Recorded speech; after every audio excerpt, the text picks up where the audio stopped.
नमस्कार भाइ बहिनीहरू हो, तपाईहरुलाई स्वागत छ नेपाल अनलाइन स्कुलको युट्युब च्यानलमा।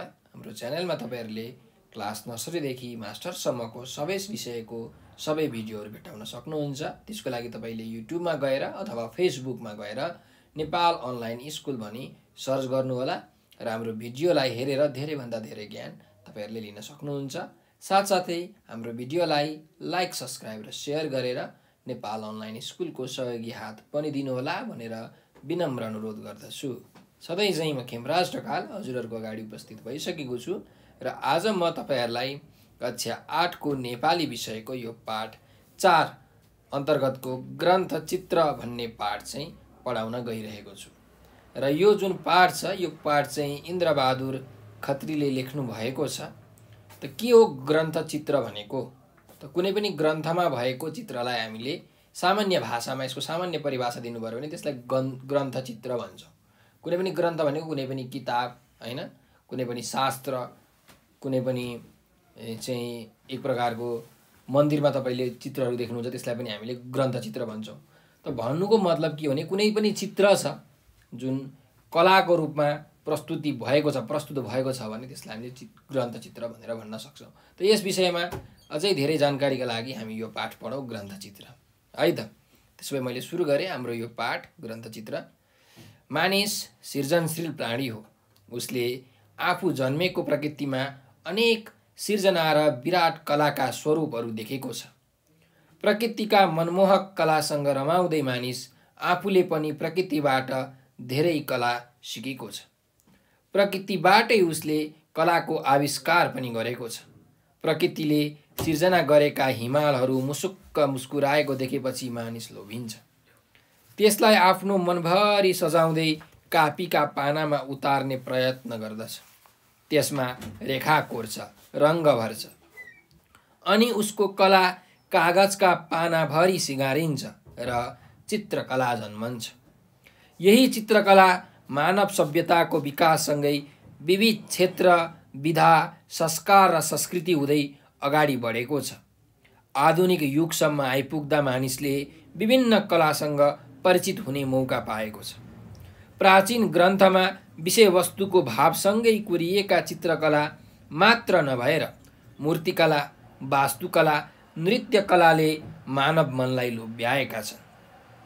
चित्रकलाले मानव जीवनको वास्तविकता बुझाएको छ, इतिहासको चित्र खिचेको छ र वर्तमानलाई सजाएको छ। मानिसले किताबका सुन्दर चित्रहरू हेर्छ, पत्र पत्रिकामा अनेक थरी चित्रहरू र व्यङ्ग्य चित्र हेरेर मुस्कुराउँछ। कतै मानव जीवनको सजीव चित्र देख्छ भने कतै सामाजिक दुर्वस्था समेटिएका व्यङ्ग्य चित्रहरू भेट्छ। यी सबै किसिमका कलाको उत्पत्तिको आधार भूमि प्राचीन युगदेखि सुरु भएको ग्रन्थ चित्र हो। चित्रकलाको इतिहास निकै पुरानो छ। यसको सम्बन्ध मानव सभ्यताको इतिहाससँगै जोडिएको छ। मानव सभ्यताको विकाससँगै धर्म, संस्कृति, सामाजिक मूल्य र मान्यताको विकास भएको हो।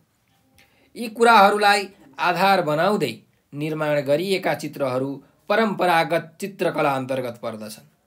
आधुनिक चित्रकलाको सुरुवात भने निकै पछि मात्र भएको पाइन्छ।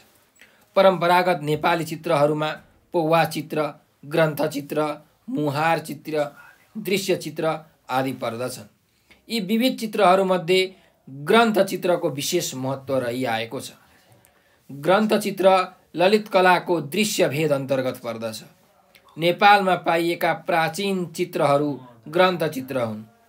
छापाखानाको आविष्कार हुनुभन्दा पहिले मानिसहरूले आवश्यक पर्ने चित्रहरू हातले कोर्दथे। त्यस्ता चित्रहरू हस्तलिखित ग्रन्थहरूमा लेखिएका विषयवस्तु र भावसँग मिल्ने खालका हुन्थे।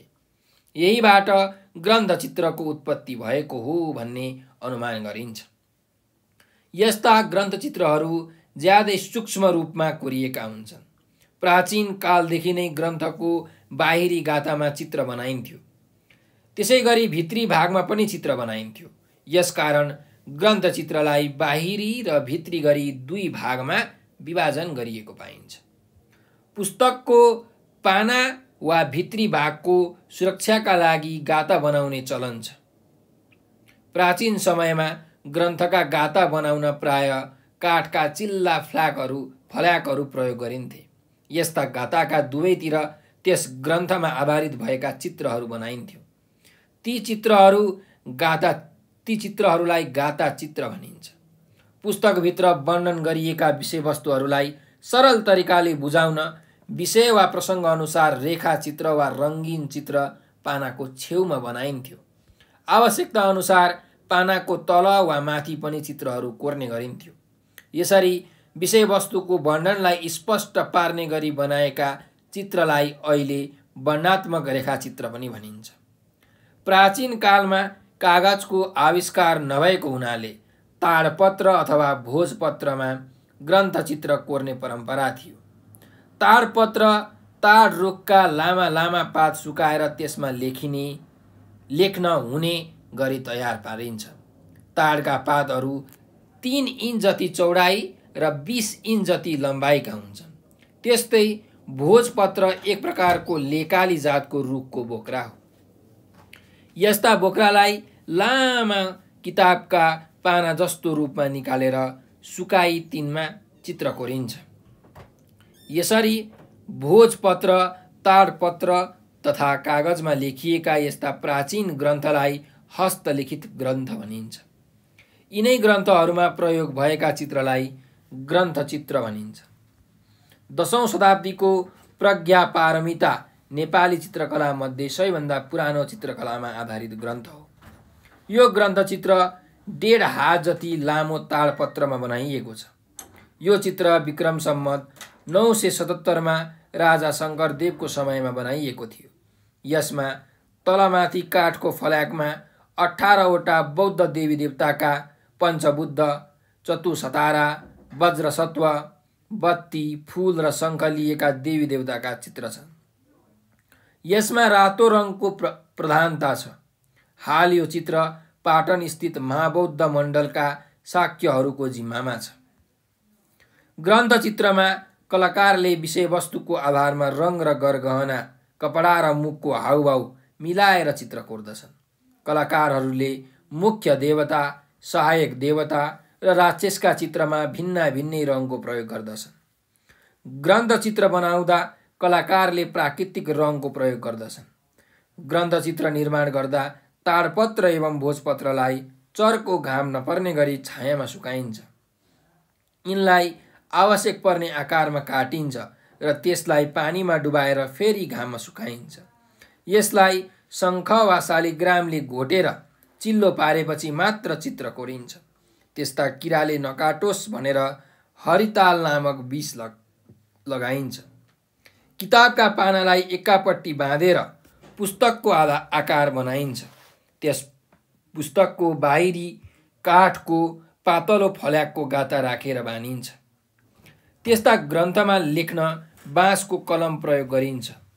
चित्रमा रङ लगाउन चराको प्वाँख तथा कलाकार आफैले बनाएको जनावरको रौँको ब्रस प्रयोग गरिन्छ। लेखनका निम्ति कटुस, आँप र अमलाका पातलाई धेरै बेर पकाएर कालो मसी बनाइन्छ। यही मसीको प्रयोग गरेर ग्रन्थ लेख्ने र रेखाचित्र कोर्ने गरिन्छ। परम्परादेखि विकसित भएको ग्रन्थचित्रले अहिले व्यापक रूप ग्रहण गरेको छ। अहिले आएर विद्यार्थीहरूलाई पढाउन पनि विभिन्न चित्रहरूको प्रयोग गर्न थालिएको छ। यस्ता ग्रन्थचित्रहरूले भन्न खोजिएका विषयवस्तु र मनोभावलाई खुलस्त रूपमा बुझाउँछन्। त्यसैले दिन प्रतिदिन यसको लोकप्रियता बढ्दै गएको छ। अहिलेको फोटोग्राफीको विकास समेत पहिलेका यिनै ग्रन्थचित्रबाट भएको हो। आधुनिक युगमा आइपुग्दा पनि ग्रन्थचित्रको महत्त्व झन बढ्दै गइरहेको छ। यसको प्रयोगबाट हामीले आफ्नो कला र सिपलाई कुनै न कुनै रूपमा प्रस्तुत गरी जीवन उपयोगी बनाउन सक्नुपर्छ भनेर यो पाठ, ग्रन्थचित्र भन्ने पाठ सकिएको छ।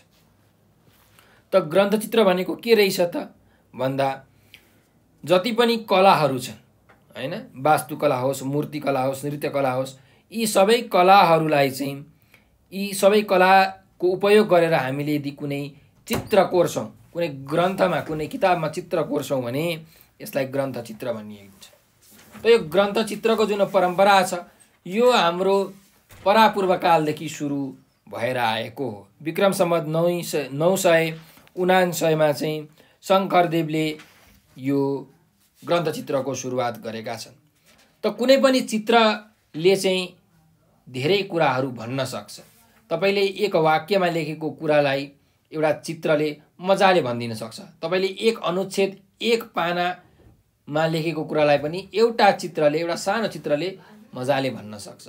त चित्रको महिमा, ग्रन्थचित्रको महिमा एकदमै ठुलो छ। यही ग्रन्थचित्रमा आधारित भएर अहिले जुन आधुनिक युगमा चाहिँ जुन फोटोग्राफीको प्रचलन आएको छ, यो त्यहीबाट आएको है। पहिलाका मानिसहरू चाहिँ बाँसले, यो बाँसमा कपास राखेर चाहिँ चित्रहरू कोर्दथे, विभिन्न रङहरू को संयोजन गरेर हैन। अब देवी देवताका लागि छुट्टै प्रकारको रङ, राक्षसका लागि छुट्टै प्रकारको रङ, वाहनहरूको लागि छुट्टै प्रकारका रङ प्रयोग गरेर चाहिँ कलाकारहरूले ग्रन्थचित्र लेख्ने गर्दथे, ग्रन्थचित्र कोर्ने गर्दथे। त यी ग्रन्थचित्रहरूको महिमा एकदमै अपार छ भनेर पनि हामीले यो पाठबाट बुझ्न सक्छौँ।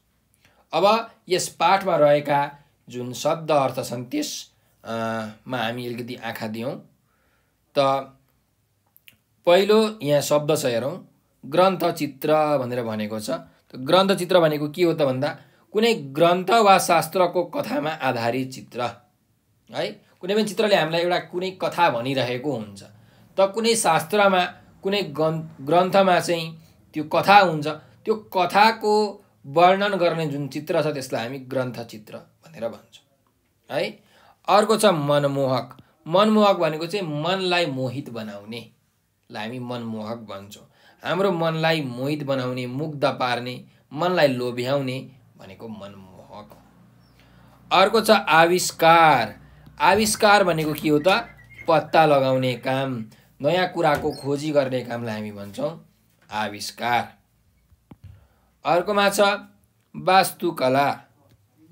त वास्तुकला भनेको के हो भन्दाखेरि वास्तु भनेको वस्तु भन्ने शब्दबाट आएको। कुनै पनि वस्तु चाहिँ निर्माण गर्ने एउटा जुन शैली हुन्छ त्यसलाई हामी वास्तुकला भन्छौँ।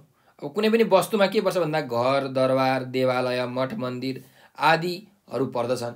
हो ती घर, दरबार, देवालय, मन्दिरहरू निर्माण गर्ने जुन शैली छ, जुन कला छ त्यसलाई वास्तुकला भनिन्छ। अर्को शब्दमा जाउँ, सजीव है। सजीव भनेको स प्लस जीव, सजीव भनेको जीवन भएकोलाई सजीव भनिन्छ। जिउँदो नमरेकोलाई सजीव भनेर भनिन्छ। अर्को जाउँ, दुर्वस्था भनेको छ। दुर्वस्था भनेको चाहिँ के हो त भन्दाखेरि दूर प्लस अवस्था, दुर्वस्था हैन। दुर्वस्था अथवा दुरावस्था पनि भनिन्छ यसलाई। यो भनेको चाहिँ एकदम नराम्रो अवस्था, कहाली लाग्दो अवस्थालाई दुरावस्था भनेर भनिन्छ है। अर्को जाउँ, आधुनिक भनेको छ। यसलाई अङ्ग्रेजीमा मोडर्न भनिन्छ। त आधुनिक भनेको जुन अहिलेको समय छ, अहिलेको युग, वर्तमान युगलाई हामी आधुनिक युग भन्छौँ है। अहिलेको अथवा वर्तमान भनेको चाहिँ आधुनिक हो। त्यस्तै अर्को जाउँ, पौवा चित्र भनेको छ।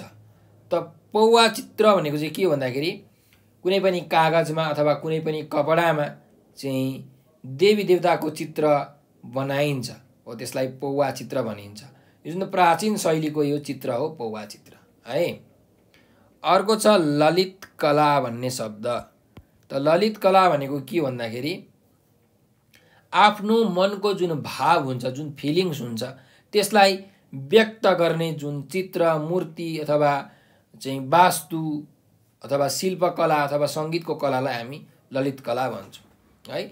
आफ्नो मनको भाव व्यक्त गर्ने चित्रकला होस्, मूर्तिकला होस्, वास्तुकला होस्, शिल्पकला होस्, सङ्गीतको कला होस्, त्यसलाई हामी ललित कला भनेर भन्छौँ। अर्को छ छापाखाना हैन। छापा र खाना मिलेर छापाखाना भनेको छ। भनेको छाप्ने ठाउँ, छपाई गर्ने ठाउँ, प्रेस भनेर भनिन्छ यसलाई छापाखाना है। ल अर्को जाउँ, हस्तलिखित। हस्त प्लस लिखित, हस्तलिखित। हस्त भनेको के हो त? तत्सम शब्द हो, संस्कृत शब्द हो। हस्त भनेको हात हो, लिखित भनेको लेखिएको। त हातले लेखिएकोलाई हामी के भन्छौँ त? हस्तलिखित भनेर भन्छौँ।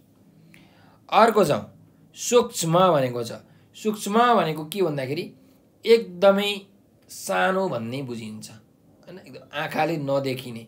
तर यसको वास्तविक अर्थ यो पाठमा चाहिँ के हो भन्दाखेरि एकदमै गहिराइमा गएर यदि कुनै कुराले त्यसको भाव व्यक्त गर्छ भने त्यसलाई हामी सूक्ष्म भनेर भन्छौँ।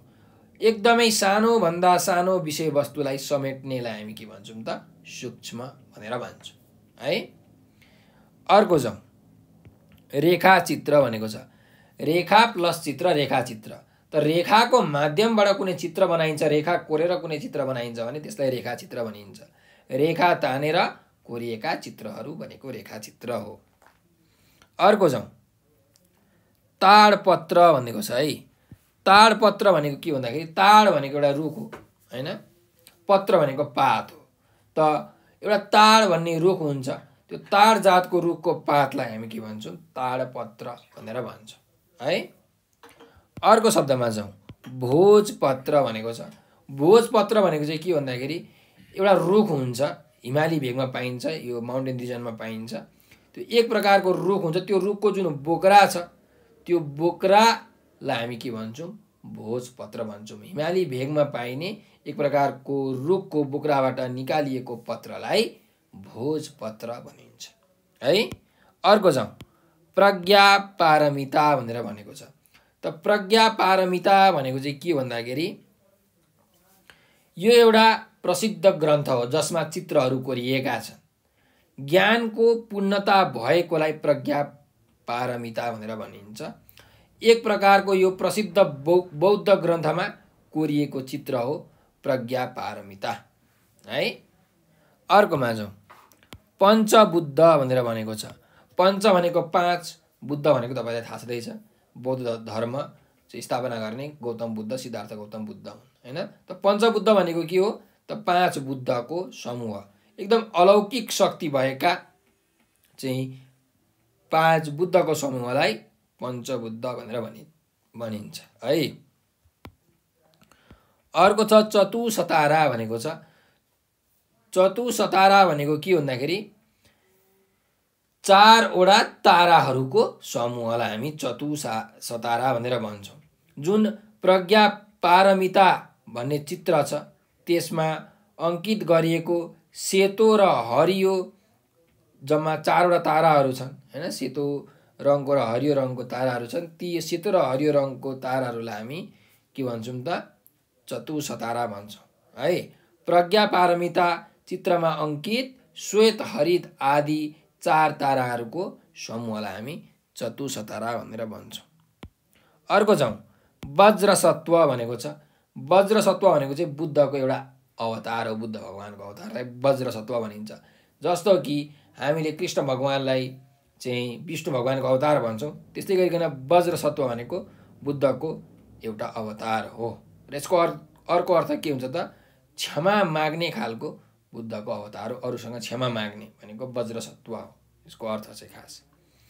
अर्को जाउँ, शालिग्राम भनेको छ। शालिग्राम भनेको चाहिँ विष्णु भगवानको एउटा रूप हो, एउटा चिन्ह हो है। विष्णु भगवानलाई जालन्धरकी पत्नीले चाहिँ श्राप दिएर तपाईँ ढुङ्गा हुनु भनेर भनेकी हुन्छन् हैन। त यो विष्णु भगवानको एउटा रूप हो। यो चाहिँ विशेष गरी नेपालको कालीगण्डकी नदीको तीरमा पाइन्छ। त्यही भएर शालिग्राम भनेको के भन्दा कालीगण्डकीको तीरमा पाइने चक्र चिन्ह सहितको विष्णुका रूपमा पूजा गरिने विशेष पत्थर हो शालिग्राम। अर्को जाउँ, रङ्गीन चित्र भनेको छ। रङ्गीन चित्र भनेको चाहिँ धेरै प्रकारका रङहरू प्रयोग गरेर जुन चित्र बनाइन्छ त्यसलाई रङ्गीन चित्र भनिन्छ। धेरै प्रकारको रङको प्रयोग गरिएर बनाइएको रङ्गी बिरङ्गी चित्र भनेको रङ्गीन चित्र हो। अर्को जाउँ, मनोभाव भनेको छ। मन प्लस भाव मनोभाव भनेको मनको जुन भाव छ, मनको जुन विचार छ, मनको जुन स्थिति छ त्यसलाई मनोभाव भनेर भनिन्छ। अर्को शब्द छ जीवनोपयोगी हैन।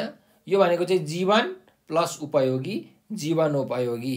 यो भनेको जीवनका लागि उपयोग हुनेलाई हामी के भन्छौँ जीवनोपयोगी भनेर भन्छौँ है। ल त यी थिए हाम्रा पाठका शब्द अर्थहरू। अब यस पाठको अभ्यासतिर हामी अघि बढौँ। त क नम्बरको अभ्यास छ हेर्नुहोस्, पाठको पहिलो अनुच्छेद पालै पालो सस्वर वाचन गर भनेर भनेको छ। जुन पाठको पहिलो अनुच्छेद छ त्यसलाई चाहिँ तपाईँले पालै पालो सस्वर वाचन गर्नु पर्यो। तपाईँले पनि आफ्नो कक्षामा शिक्षकहरूलाई हैन यो वाचन गरेर सुनाउनुहोस्, यो पाठको पहिलो अनुच्छेद हैन, पालै पालो चाहिँ एकचोटि एउटा विद्यार्थीले अर्कोचोटि अर्को विद्यार्थीले सस्वर वाचन गर्नु होला, स्वर निकालेर चाहिँ पढ्नु होला भनेर भन्न खोजेको है त। ल अब अर्को शब्दमा जाउँ, अर्को अभ्यासमा जाउँ। उत्तर भन भनेर भनेको छ। त यसमा प्रश्नहरू सोधिएको छ 6 नम्बरसम्म। अब हामी हेरौँ प्रश्नहरू के कस्ता छन्। क नम्बरको प्रश्न छ हेर्नुहोस्, मानव मनलाई लोभ्याउने कला कुन कुन हुन् भनेको छ। त मानव मनलाई लोभ्याउने कला चित्रकला, वास्तुकला, मूर्तिकला र नृत्यकलाहरू हुन्। यसरी हामीले उत्तर लेख्न सक्छौँ। अर्को प्रश्नमा जाउँ। ग्रन्थ चित्र ललित कलाको कुन भेद अन्तर्गत पर्दछ भनेर भनेको छ। त ग्रन्थ चित्र ललित कलाको दृश्य भेद अन्तर्गत पर्दछ भनेर हामीले यसको उत्तर लेख्न सक्छौँ है। अर्को जाउँ। कस्ता चित्रलाई गाता चित्र भनिन्छ भनेर भनेको छ।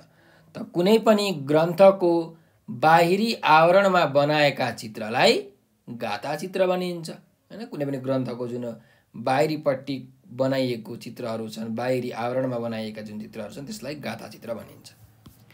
अर्को जाउँ। ताडपत्र कसरी तयार पारिन्छ भनेर भनेको छ। त कसरी तयार पारिन्छ भन्दा ताडपत्र भनेको चाहिँ एउटा ताडको रुख हुन्छ। त्यो रुखको लामो लामो पातलाई सुकाएर चाहिँ ताडपत्र तयार गरिन्छ अनि त्यसमा लेख्ने काम गरिन्छ हो। त ताडपत्र कसरी तयार पारिन्छ भन्दा ताडको रुखमा भएका लामा लामा पात सुकाएर त्यसमा लेख्ने गरी ताडपत्र तयार पारिन्छ। यसरी हामीले यसको उत्तर लेख्न सक्छौँ है त। अर्को प्रश्नमा जाउँ। प्राचीन समयमा चित्र बनाउँदा कलाकारले कुन रङ्गको प्रयोग गर्थे भनेर भनेको छ। त प्राचीन समयमा चित्र बनाउँदा कलाकारले प्राकृतिक रङको प्रयोग गर्थे। जुन प्रकृतिमा पाइएका छन् हैन ती रङको चाहिँ प्रयोग गर्दथे। ल अर्कोमा जाउँ। हामीले कुन कुन कलासँग परिचित हुने मौका पाएका छौँ भनेको छ। त हामीले कुन कुन कलासँग परिचित हुने मौका पाएका छौँ त हामीले चित्रकला, मूर्तिकला, वास्तुकला, नृत्यकला आदिसँग परिचित हुने मौका पाएका छौँ भनेर यसको हामीले उत्तर लेख्न सक्छौँ है त। ल अब अर्को प्रश्नमा जाउँ। अर्को प्रश्न के छ भने यहाँ हेर्नुहोस्। तलका भनाइ ठिक भए ठिक चिन्ह र बेठिक भए बेठिक चिन्ह लगाऊ भनेर भनेको छ। त हामी ठिक छ भने ठिक चिन्ह लगाऊ, बेठिक छ भने बेठिक चिन्ह लगाऊ है त। ल हेरौँ। ग्रन्थ चित्र निर्माण गर्दा ताडपत्र एवं भोजपत्रलाई छायामा सुकाइन्थ्यो। ठिक हो कि बेठिक हो? एकदम ठिक हो। चर्को घाममा सुकाउँदैन थियौँ, हामी छायामा सुकाउँथ्यौँ भोजपत्र र ताडपत्रलाई। त्यही भएर यो ठिक वाक्य हो। यसरी तपाईँले ठिक हान्नु पर्यो। अर्कोमा जाउँ। अहिले सामाजिक दुर्वस्थाप्रति व्यङ्ग गरिएका चित्रहरू पाइँदैनन् भनेको छ। त पाइन्छन् कि पाइँदैनन्? जुन समाजमा रहेका नराम्रो अवस्थाहरू छन् ती अवस्थाप्रति व्यङ्ग्य गरेका चित्रहरू पाइन्छन् कि पाइँदैनन्? त पाइन्छन्, अहिले पनि पाइन्छन्। तपाईँले आफ्नो सामाजिकको किताबमा हेर्नु भने धेरै भेट्न सक्नुहुन्छ। त यो एकदमै बेठिक वाक्य हो। अहिले पाइन्छ, त यहाँ पाइँदैन भनेको छ। त यो बेठिक वाक्य भएर यहाँ हामीले कट्टा चिन्ह प्रयोग गर्नु पर्यो, बेठिकवाला चिन्ह प्रयोग गर्नु पर्यो। अर्को जाउँ। पौवा चित्र आधुनिक चित्र अन्तर्गत पर्दछ भनेर भनेको छ। त पौवा चित्र भनेको चाहिँ प्राचीन कालमा बनाइएका चित्रहरू हुन् हैन। परम्परागत चित्र हो यो, वर्तमान कालमा बनाइएको चित्र होइन, आधुनिक चित्र होइन। त्यही भएर पौवा चित्र आधुनिक चित्र अन्तर्गत पर्दछ भनेको छ। यो एकदम बेठिक वाक्य हो। त्यही भएर यहाँ कट्टा चिन्हको प्रयोग गर्नु पर्यो। अर्को जाउँ। नेपालमा पाइएका प्राचीन चित्रहरू ग्रन्थ चित्र हुन् भनेको छ। त नेपालमा जुन प्राचीन चित्रहरू छन्, पुराना चित्रहरू छन्, ती भनेका सबै ग्रन्थ चित्रहरू नै हुन्। एकदम ठिक वाक्य हो। अन्तिम वाक्य छ। ग्रन्थका गाथा बनाउन प्राय काठका चिल्ला फल्याकहरूको प्रयोग गरिन्छ भनेर भनेको छ। त जुन ग्रन्थको गाथा हुन्छ त्यो गाथा बनाउन चाहिँ काठको चिल्ला फल्याकहरूको प्रयोग गरिन्थ्यो है पहिले। त यो एकदम ठिक वाक्य हो। त्यसैले तपाईँले यसमा ठिक चिन्ह लगाउनु पर्यो है। ल अब अर्को अभ्यासतिर अघि बढौँ भाइ बहिनीहरू। 4 नम्बरको अभ्यास चाहिँ हेर्नुहोस्। पाठबाट उपयुक्त शब्द खोजेर खाली ठाउँ भर भनेको छ। ल हेरौँ। क नम्बरमा छ आधुनिक चित्रकलाको सुरुवात भने ड्यास मात्र भएको हो भनेर भनेको छ। त आधुनिक चित्रकलाको सुरुवात भने निकै पछि मात्र भएको हो है। प्राचीन चित्रकला भइसकेपछि निकै पछि आधुनिक चित्रकलाको सुरुवात भएको थियो। त्यही भएर यहाँ के हुन्छ त निकै पछि। अर्कोमा जाउँ। ख नम्बरमा विषयवस्तुको वर्णनलाई स्पष्ट पार्न बनाइएका चित्रलाई ड्यास भनिन्छ, ड्यास पनि भनिन्छ। त के भनिन्छ? कुनै पनि विषयवस्तुको वर्णनलाई स्पष्ट पार्न बनाइएका चित्रलाई वर्णनात्मक रेखाचित्र पनि भनिन्छ। के भनिन्छ अरे? वर्णनात्मक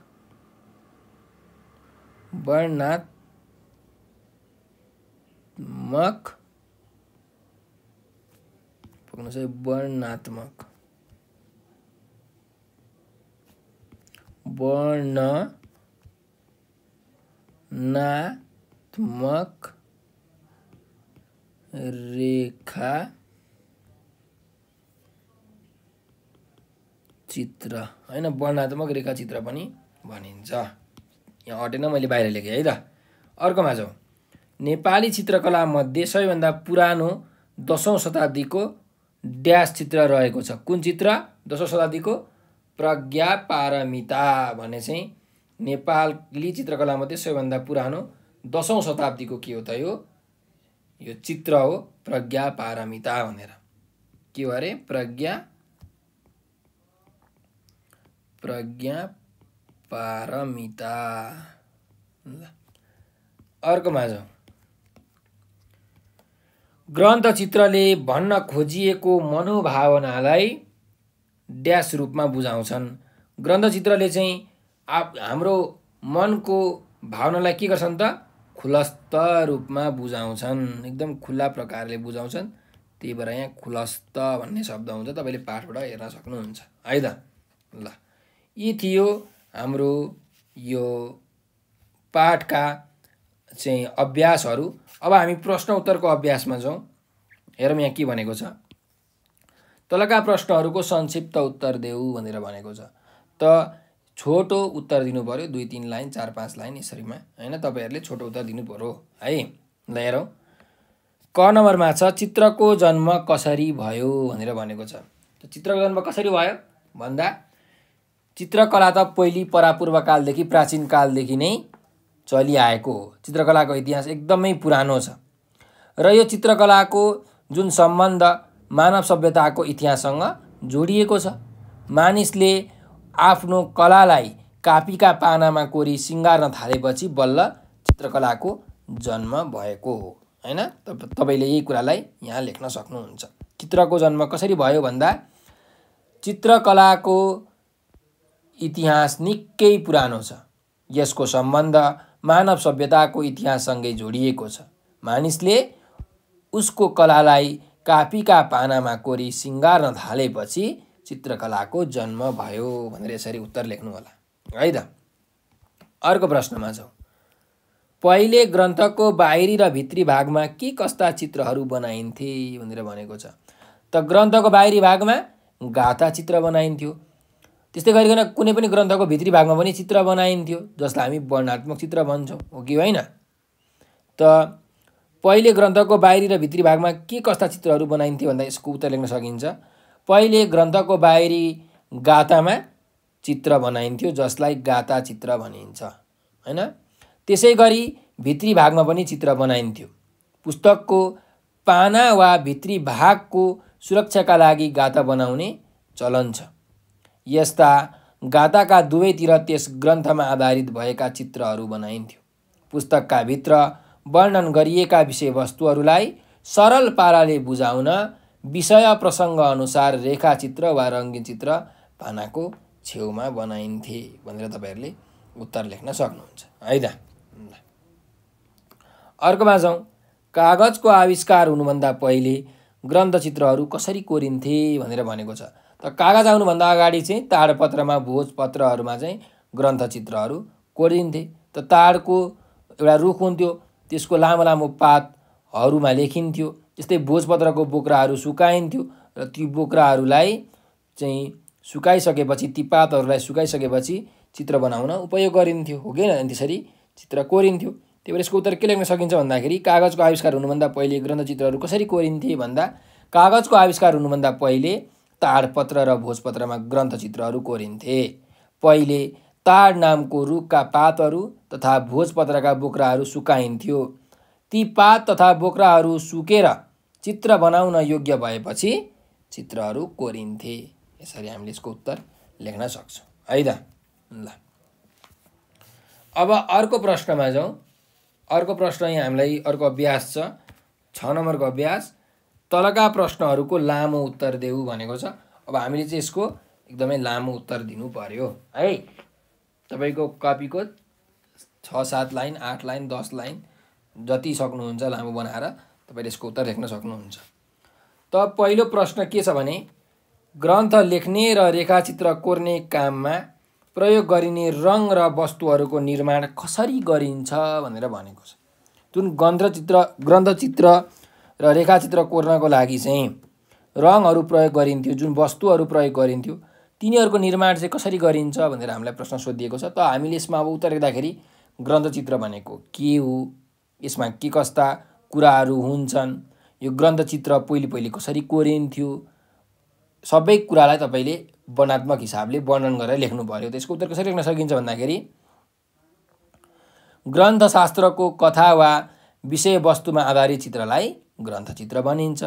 ग्रन्थचित्रमा कलाकारले विषयवस्तुको आधारमा रङ तथा गरगहना, कपडा र मुखको हावभाव मिलाएर चित्र कोर्दछन्। कागजको आविष्कार हुनुभन्दा पहिले ताडपत्र र भोजपत्रहरूमा ग्रन्थचित्रहरू कोरिन्थे। ताड नामको रुखका पातहरू तथा भोजपत्रका बोक्राहरूलाई सुकाएर चित्र बनाउन योग्य भएपछि चित्रहरू कोरिन्थ्यो। त्यस्ता ग्रन्थमा लेख्न बाँसको कलमको प्रयोग गरिन्थ्यो। चित्रमा रङ लगाउन चराको प्वाँख तथा कलाकार आफैले बनाएको जनावरको रौँको ब्रस प्रयोग गरिन्थ्यो।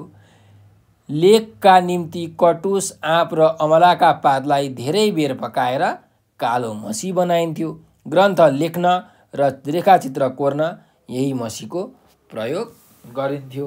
यी नै ग्रन्थ लेख्ने र रेखाचित्र कोर्ने क्रममा प्रयोग चाहिँ गरिने रङ र वस्तुहरूको निर्माण प्रक्रिया हो भनेर हामीले लेख्न सक्छौँ है। ल अब अर्को प्रश्नमा जाउँ। चित्रकलाको विकासमा ग्रन्थचित्रको के कस्तो भूमिका रहेको छ स्पष्ट पार भनेको छ। जुन चित्रकलाको विकास भएको छ, अहिले तपाईँहरू धेरै चित्रहरू देख्नुहुन्छ आफ्नो पुस्तकहरूमा, आफ्नो कापी किताबहरूमा होइन। त यो ग्रन्थचित्रको के कस्तो भूमिका रहेको छ त यसलाई हामीले स्पष्ट पार्नुपर्ने छ। ठिक छ। त अब यहाँ तपाईँले के लेख्न सक्नुहुन्छ भन्दाखेरि ग्रन्थचित्र भनेको चाहिँ यो चित्रकलाको जुन इतिहास छ यो एकदमै पुरानो हो। यसको कुरा चाहिँ मानव सभ्यताको इतिहाससँग जोडिएको छ। मानव सभ्यताको विकाससँगै जुन धर्महरू, संस्कृतिहरू, सामाजिक मूल्य र मान्यतामा केन्द्रित भएर चाहिँ निर्माण गरिएको चित्रहरू परम्परागत चित्रकलाका नमुनाहरू हुन्। आधुनिक चित्रकलाको सुरुवात निकै पछि भए पनि ग्रन्थचित्रले त्यसको ठाउँ लिएका छन्। परम्परागत रूपमा केवल ग्रन्थको शोभा र विषयवस्तु स्पष्ट पार्न कोरिने ग्रन्थहरूको प्रभाव अहिले झनै बढ्न थालेको छ।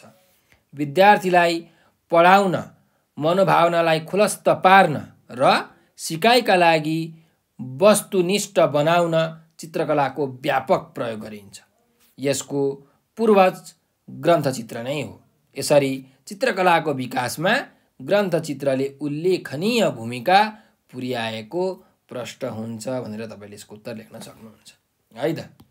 ल मैले भनेका जुन प्रश्नहरूका उत्तरहरू छन् तपाईँले एकदम ध्यानपूर्वक सुनेर तपाईँले त्यसलाई लेख्न सक्नुहुन्छ, आफ्नो कापीमा उतार्न सक्नुहुन्छ है त। अब अर्को अभ्यासमा जाउँ। अभ्यास नम्बर 7 मा भाव स्पष्ट पार भनेको छ। भनेको मतलब यहाँ दिएको जुन वाक्यहरू छ त्यसले भन्न खोजेको कुरा के हो त त्यसलाई हामीले अब स्पष्ट पार्नुपर्ने छ। ल हेरौँ। क नम्बरमा छ मानव सभ्यताको विकाससँगै धर्म, संस्कृति, सामाजिक मूल्य र मान्यताको विकास भएको हो भनेर भनेको छ। जुन मान्छेको जुन सभ्यता छ, मान्छेको जुन जीवन जिउने शैली छ, हो त्यसको विकाससँगै चाहिँ धर्मको पनि संस्कृतिको पनि सामाजिक मूल्य र मान्यताको पनि विकास भएको हो भनेर चाहिँ हामीले यहाँ अब यसलाई स्पष्ट पार्नुपर्ने छ। त कसरी स्पष्ट पार्न सकिन्छ भन्दाखेरि मान्छे भनेको एउटा विवेकशील प्राणी हो, मान्छेमा विवेक हुन्छ, चेतना हुन्छ र मानवको विकास भनेकै के हो त? मानव सभ्यताको विकास हो। समय सँगसँगै के हुन्छ? धर्म, संस्कृति, सामाजिक मूल्य र मान्यताको विकास हुँदै गइरहेको छ। धर्म, संस्कृति, सामाजिक मूल्य, मान्यता भनेका मानव निर्मित कुराहरू हुन्। इतिहासको कालखण्डमा जीवन पद्धतिमा परिष्कार गर्ने उद्देश्यले मानिसले विभिन्न धर्महरूको सुरुवात गरेको थियो। यही धर्मले पाप र पुण्यका बारेमा मानिसलाई सचेत गराउँदै गयो र सत्यको बाटोमा लाग्न प्रोत्साहन गर्दै गयो। धर्मको मुख्य आधार भनेको धर्म, संस्कृति, सामाजिक मूल्य र मान्यता थियो। मानव सभ्यतालाई जगैदेखि बलियो बनाउन यिनीहरूको एकदमै ठुलो योगदान रहेको छ। मानव सभ्यताको विकासका लागि धर्म, संस्कृति, सामाजिक मूल्य र मान्यता भनेका विकासका पूर्वाधारहरू हुन्। मानव सभ्यताको विकाससँगै धर्म, संस्कृति, सामाजिक मूल्य र मान्यताको पनि विकास भएको छ भनेर यसरी तपाईँहरूले उत्तर लेख्न सक्नुहुन्छ है त। अर्कोमा जाउँ। हामीले आफ्नो कला र सिपलाई कुनै न कुनै रूपबाट प्रस्तुत गरी जीवन उपयोगी बनाउन सिक्नुपर्छ भनेर भनेको छ। त यो कुरालाई हामीले स्पष्ट पार्नु पर्यो। त्यसलाई कसरी स्पष्ट पार्न सकिन्छ भन्दाखेरि मान्छे भनेको चाहिँ के हो त? सृजनशील प्राणी हो। मानिसले सिर्जना गर्न सक्छ, नयाँ नयाँ कुरा बनाउन सक्छ। उसले अनेक सिर्जना र चाहिँ विशट कलाका स्वरूपहरू देखेको छ। सुन्दर पक्षलाई सर्वोत्तम अभिव्यक्तिले प्रस्तुत गर्नु भनेकै कला हो। यसका लागि सिप, क्षमता आदि आवश्यक पर्दछ। कला धेरै प्रकारका हुन्छन्।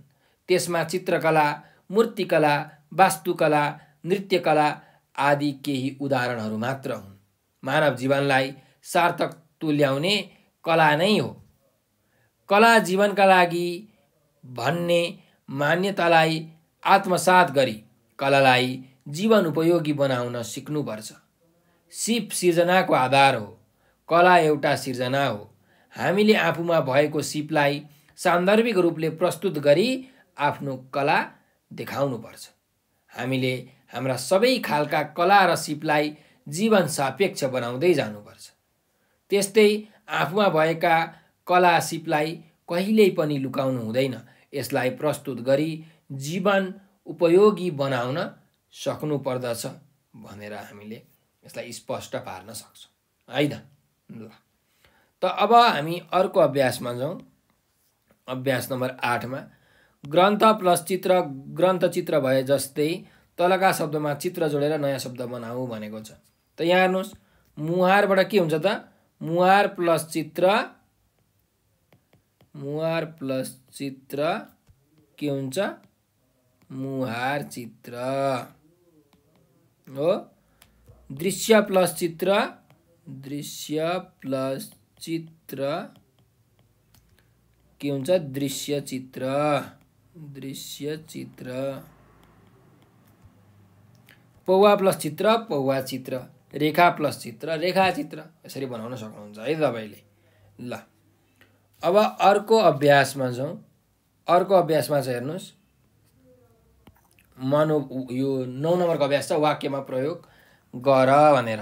अब यहाँ हामीलाई शब्दहरू दिएको छ, यिनीहरूलाई चाहिँ हामीले वाक्यमा प्रयोग गर्नु पर्यो है। अब हेरौँ यहाँ के शब्द छ त? पहिलो शब्द छ मनोभाव। मनोभाव भनेको मनको भाव हो हैन। त मनोभावलाई कसरी हामीले वाक्यमा प्रयोग गर्न सक्छौँ भन्दाखेरि मानिसहरूले आफ्नो मनोभावलाई व्यक्त गर्न चित्रकलाहरू बनाउने गर्दछन् अथवा चित्रहरू बनाउने गर्दछन्। यसरी हामीले लेख्न सक्छौँ है। अर्को जाउँ। ताडपत्र भनेको छ ताडको रुखको लामो लामो पात सुकाएर एउटा पत्र बनाइन्छ, त्यसलाई ताडपत्र भनिन्छ है। त प्राचीन कालमा मानिसहरू ताडपत्रमा चित्रहरू कोर्ने गर्दथे। यसरी हामीले वाक्य बनाउन सक्छौँ है। ल अर्को छ परम्परा। त्यसलाई प्रयोग गरेर वाक्य के बनाउन सकिन्छ भन्दा हाम्रो परम्परादेखि चल्दै आएको संस्कृतिलाई हामीले संरक्षण गर्नु पर्दछ। यसरी वाक्य बनाउन सक्छौँ है। ल दुर्वस्था भनेको छ, दुर्वस्था भनेको चाहिँ नराम्रो अवस्था, नराम्रो स्थितिलाई दुर्वस्था भनिन्छ। त अहिलेको समयमा पनि चाहिँ समाजको दुरवस्था देखाउनका लागि विभिन्न चित्रहरू कोरिने गर्दछन्। यसरी वाक्य बनाउन सकिन्छ है। ल त अर्को अभ्यासमा जाउँ। अभ्यास नम्बर 10 मा मिल्दो अर्थ छानेर जोडा मिलाऊ भनेको छ। अब हामीलाई यहाँ शब्दहरू दिएको छन्, यिनीहरूको अर्थ चाहिँ हामीले खोजेर जोडा मिलाउनु पर्ने छ है। त पहिलो यहाँ शब्द छ पौवा चित्र। त पौवा चित्र भनेको के हो भन्नुस्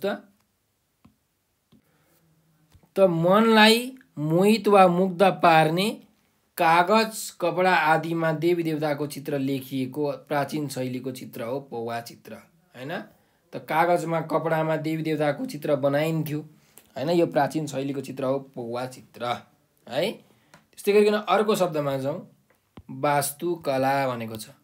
त वास्तुकला भनेको के हो? कुनै पनि घर, दरबार, देवालय आदि निर्माण गर्ने सिप अथवा कला हो वास्तुकला। त्यही भएर यसरी तपाईँले जोडा मिलाउनु पर्यो। अर्कोमा जाउँ। ग्रन्थ चित्र भनेको छ। ग्रन्थ चित्र भनेको के हो त? कुनै पनि ग्रन्थ वा शास्त्रको कथामा आधारित चित्रलाई हामी के भन्छौँ? ग्रन्थ चित्र भनेर भन्छौँ। त्यस्तै गरिकन अब अर्को शब्दमा जाउँ। अन्तिम शब्द छ शालिग्राम। शालिग्राम भनेको चाहिँ कालीगण्डकी नदीको तीरमा पाइने चक्र चिन्ह भई विष्णुका रूपमा पूजा गरिने विशेष पत्थर हो शालिग्राम हैन। कालो पत्थर हुन्छ, यो कालो ढुङ्गा हुन्छ, यसलाई शालिग्राम भनिन्छ है त। अर्कोमा जाउँ। अब यहाँ उच्चारण र हिज्जेको अभ्यास छ, एकदम सजिलो छ हेरौँ। 11 नम्बरको अभ्यास छ शुद्धसँग उच्चारण गर भनेको छ। त यहाँ शब्दहरू दिएको छन्, यो हामीले उच्चारण गर्नुपर्ने छ। तपाईँहरू म सँगसँगै उच्चारण गर्नु होला। पहिलो शब्द छ सभ्यता। के अरे? सभ्यता है। अर्कोमा जाउँ। शालिग्राम। शालिग्राम ठिक छ। त्यस्तै अर्को शब्दमा जाउँ। ग्रन्थचित्र। ग्रन्थचित्र।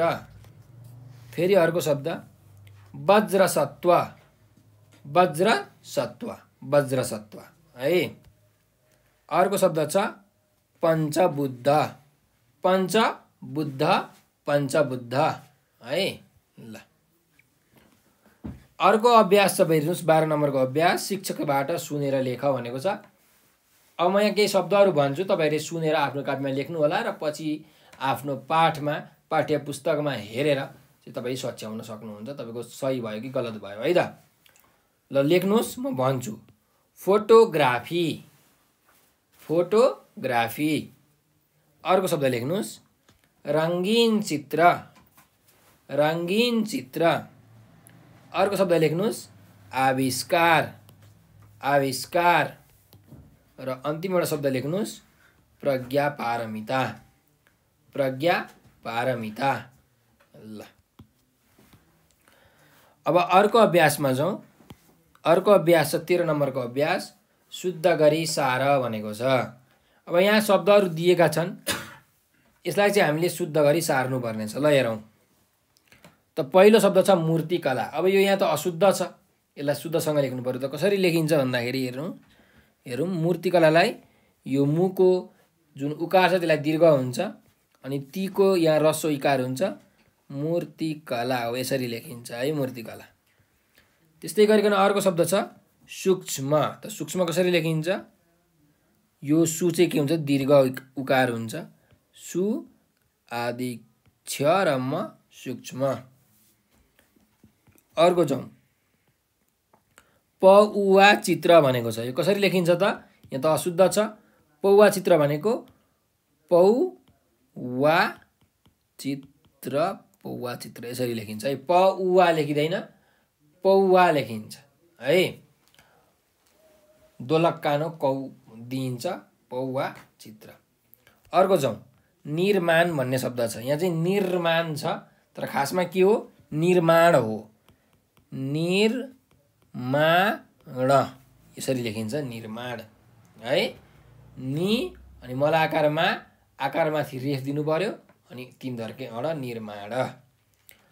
अन्तिम शब्द छ पाठ्य पुस्तक। यहाँ पाठ्य पुस्तक लेखिएको छ तर खासमा के हो पाठ्य पुस्तक हो। के हो अरे पाठ्य पुस्तक। पा आदि थय पाठ्य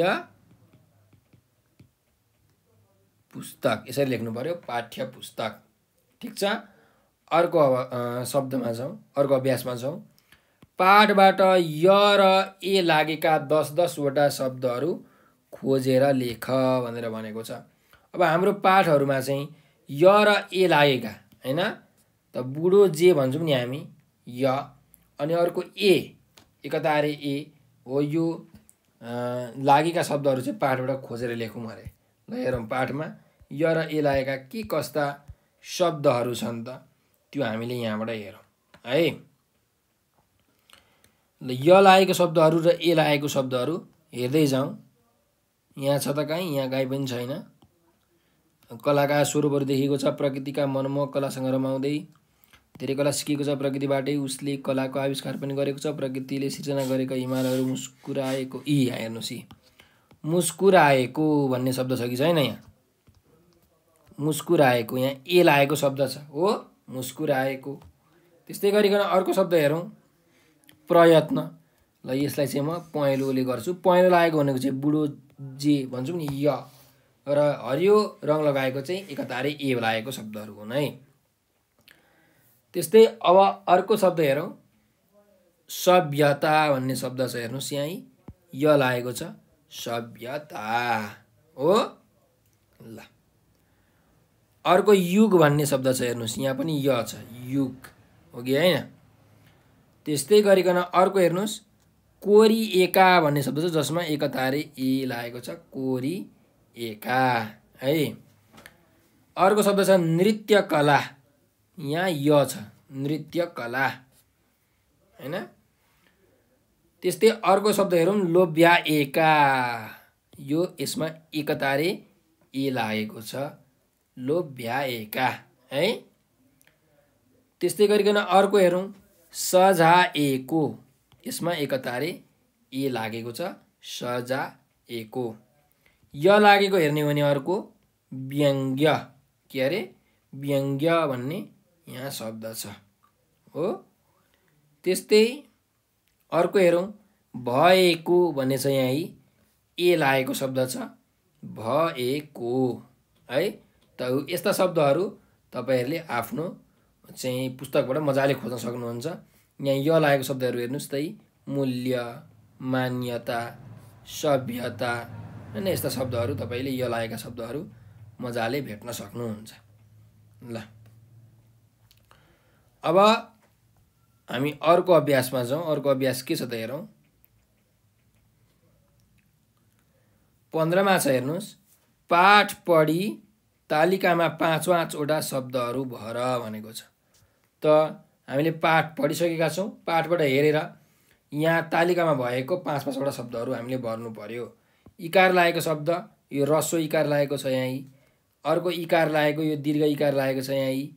उकार लागेको यहाँ उपहार भन्ने छ यो ह्रस्व उकार हो भने अर्को उकार लागेको यो दीर्घ उकार लागेको शब्दहरू हामीले खोजेर लेख्नु पर्यो। ल हेरौँ।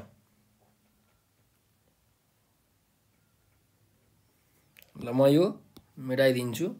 ह्रस्व इकार दीर्घ इकार ह्रस्व उकार र दीर्घ उकार लागेको। ल हेरौँ है त। आफू भनेको दीर्घ उकार लागेको हो। ल पहिला इकार लागेको हेरौँ न त। इकार लागेको है मानिस ह्रस्व इकार सृजनशील यसमा ह्रस्व पनि छ दीर्घ पनि छ है। अर्को प्राणी भनेको दीर्घ इकार लागेको। प्रकृति भनेको ह्रस्व इकार लागेको। सिर्जना भनेको ह्रस्व इकार लागेको। विराट भनेको पनि ह्रस्व इकार लागेको। प्रकृति भनेको यहाँ ह्रस्व इकार लागेको है। त्यस्तै अरु हेरौँ। आविष्कार भनेको पनि ह्रस्व इकार लागेको। हिमाल भनेको पनि ह्रस्व इकार लागेको। पछि भनेको पनि ह्रस्व इकार लागेको। लोभिन्छ पनि ह्रस्व इकार लागेको। मनभरि यो पनि ह्रस्व इकार लागेको। ह्रस्व इकार लागेको धेरै शब्दहरू छन् यहाँ। दीर्घ इकार लागेको हेर्नुहोस् त काफी भन्ने शब्द छ, यहाँ दीर्घ इकार लागेको छ। त्यस्तै यही भन्ने शब्द छ, यसमा पनि दीर्घ इकार लागेको छ हो। त्यस्तै अरू दीर्घ इकार लागेका शब्दहरू के छन् त हेर्दै जाउँ।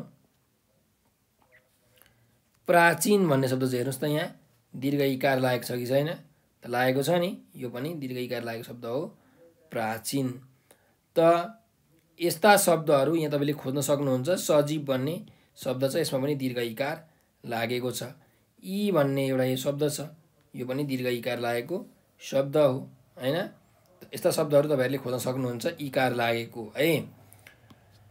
अब उकार लागेकोमा छ, मैले मेटाइदिएँ। तपाईँहरूले भिडियोलाई अगाडि गरेर चाहिँ ह्रस्व इकार र दीर्घ इकार लागेको शब्दहरू हेर्न सक्नुहुन्छ। अब ह्रस्व उकार र दीर्घ उकारमा छ। आफू भनेको दीर्घ उकार हो कि होइन। त्यस्तै गरिकन अब जाउँ अर्को शब्दमा। उकार लागेको शब्द ह्रस्व उकार अथवा दीर्घ उकार। यहाँ मुसुक्क भनेको ह्रस्व उकार लागेको शब्द। मुस्कुराएको यो पनि ह्रस्व उकार लागेको शब्दहरू हो दुईटा है। हुँदै यो पनि ह्रस्व उकार लागेको। आधुनिक यो पनि ह्रस्व उकार लागेको। युग यो पनि ह्रस्व उकार लागेको। आइपुग्दा यो पनि ह्रस्व उकार लागेको। हुने यो पनि ह्रस्व उकार लागेको। त ह्रस्व उकार लागेको शब्दहरू धेरै छन्। यहाँ यी वास्तु भन्ने छ ह्रस्व उकार लागेको। दीर्घ उकार लागेको हेर्ने हो भने यहाँ तपाईँले देख्न सक्नुहुन्छ मूर्ति भन्ने शब्द छ। यो मूर्तिमा हेर्नुहोस् यहाँ यी दीर्घ उकार लागेको छ ओके हैन। त अरू शब्दहरू के कस्ता छन् त अरू पनि हामी हेरौँ। मूल्य भन्ने शब्द हेर्नुहोस् त यहाँ यी दीर्घ उकार लागेको छ कि छैन हो। ल यो पनि मूल्य भन्ने शब्द पनि दीर्घ उकार लागेको शब्द हो। दीर्घ उकार लागेको शब्द चाहिँ एकदमै कम नै छन्। ह्रस्व उकार लागेको चाहिँ एकदमै धेरै शब्दहरू छन् है। अब तपाईँले यो पाठहरू पढ्नु भएको छ, यो पाठबाट तपाईँले मजाले खोज्न सक्नुहुन्छ र खोजेर लेख्न सक्नुहुन्छ। यहाँ एउटा सूक्ष्म भन्ने शब्द पनि छ हेर्नुहोस् यहाँ दीर्घ उकार लागेको यो शब्द हो है। ल तपाईँले पाठबाट यी सबै शब्दहरू खोजेर लेख्नु होला। त आजको लागि यति नै गरौँ। यो जुन व्याकरणको अभ्यास छ, कार्यमूलक व्याकरण भन्ने अभ्यास तपाईँले पाठ्य पुस्तकमा हेर्न सक्नुहुन्छ। यो चाहिँ म एकैचोटि तपाईँहरूलाई व्याकरणको अभ्यास गराउने बेलामा पढाउँछु, तपाईँले त्यो भिडियो हेर्नु होला। र आजको लागि यति नै गरौँ। तपाईँहरूलाई यो भिडियो कस्तो लाग्यो कमेन्टमा प्रतिक्रिया दिन नबिर्सिनु होला। र हामीलाई चाहिँ एउटा नम्बर याद राख्नुहोस्, यो 9849595895। तपाईँहरूको मनमा केही जिज्ञासा आयो, तपाईँहरूलाई केही आएन, केही कुरा बुझ्नु भएन भने यो नम्बरमा तपाईँले हामीलाई भाइबर, टेलिग्राम र व्हाट्सएपमा मेसेज गर्न सक्नुहुन्छ है। त्यस्तै गरिकन तपाईँहरूले चाहिँ हामीलाई टिकटक, फेसबुक, ट्विटर र इन्स्टाग्राममा पनि फलो गर्न सक्नुहुन्छ। हामीले त्यहाँ एकदमै रमाइलो रमाइलो भिडियोहरू हालेका छौँ, पाठका भिडियोहरू पनि हालेका छौँ। त्यस्तै हाजिरी जवाफ, कथा लेखन, निबन्ध लेखन, नृत्यकला प्रदर्शनी प्रतियोगिता, गायन प्रतियोगिता, यस्ता प्रतियोगिताहरू पनि गराउँछौँ विद्यार्थीहरूको सिपलाई बढाउनको निम्ति, उनीहरूको सृजनात्मक कलालाई बढाउनको निम्ति। र हामीले उपहार र पुरस्कारको पनि व्यवस्था गरेका छौँ। तपाईँहरूले यी प्रतियोगितामा भाग लिएर उचित पुरस्कार जित्नुहुन्छ भन्ने मलाई आशा छ।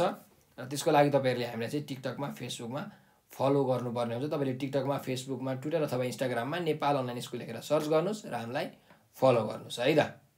अनि त्यहाँबाट तपाईँहरूले यी सबै कुराहरू हेर्न सक्नुहुन्छ। तपाईँहरूले यो भिडियोलाई लाइक, सब्सक्राइब र सेयर गरेर नेपाल अनलाइन स्कुललाई सहयोग गर्नुहोला भनेर विनम्र अनुरोध गर्दै म आज हजुरहरूबाट बिदा दिन चाहन्छु। हजुरहरूले यो भिडियो अन्तिमसम्म हेरिदिनु भएकोमा हजुरलाई हृदयदेखि धेरै धेरै धन्यवाद छ। स्वस्थ रहनुहोस्, व्यस्त रहनुहोस्, मस्त रहनुहोस्।